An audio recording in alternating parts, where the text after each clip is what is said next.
Because Live coverage from the NewsNation station KTVX. You see the video from earlier following the shooting death of Charlie Kirk today on campus in the state of Utah after an event at Utah Valley, or during an event at Utah Valley University. The President of the United States announcing a short time ago that Charlie Kirk was killed in that shooting.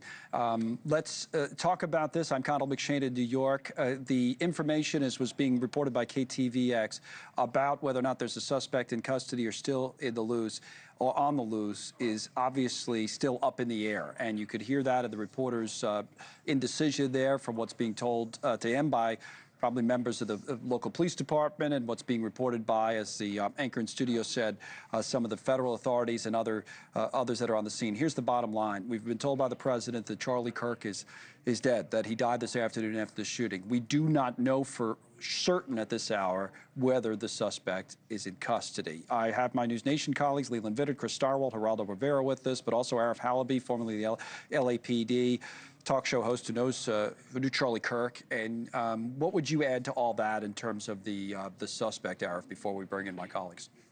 Yeah, what basically they're going to do if the suspect is in custody, they will immediately lock down his residence, her residence, whoever it might be, and they will do a very deep forensic review. This shot was one shot at distance. Some are saying 200 yards. I wouldn't doubt it, at least hundreds of feet. In addition to all of that, it's one shot at distance with weather, wind, etc. There's about 400 million guns in America. The amount of gun violence is so rare compared to the amount of firearms we have and the people that have them, that something like this would let us know that this person practiced, knew the area, knew the weather, knew the trajectory, and how one shot could be so deadly. Was horrific. And you could see it came from his right side. How we know that is he fell to his left. I've seen the video a few times of the blood coming out of his neck. I'm so sick to my stomach. Yeah. I can't tell you. He was such a decent human being. There are stories about him right after the election. 2 days later, he flew to Mar-a-Lago for just a couple of days. And he and I were talking after that. He said, Arif, I go to Mar-a-Lago to help President Trump just with some ideas with his cabinet. I didn't end up leaving until before Thanksgiving, went back after Christmas. He was there for months, weeks on end to help President Trump and put his own life on hold to help the country and help the nation and help this administration. Truly a friend of President Trump. Let me do this. Thank you, Arif. If you can stay with us, we may come back to you. Before I bring Leland and Chris back, they were with us earlier, but before we had this horrible news, final thoughts from you, Geraldo, before we let you go, as you've been part of our coverage, on what you think we should be thinking about today. Well, I think, first of all, we should think about his family, his wife and young children. I think that's where it starts. He was a shining light to millions of young Americans.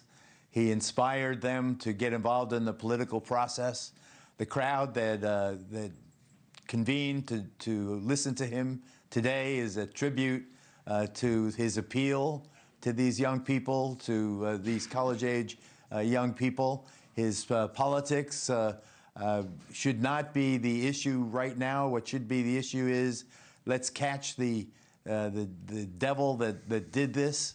Let's respect his memory, admire his accomplishments in such a short time.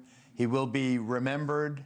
There is no doubt he'll be a great tribute will be paid him. The flags of the nation will be at half-staff, I am sure, tomorrow. But this has been a grievous act of wanton violence.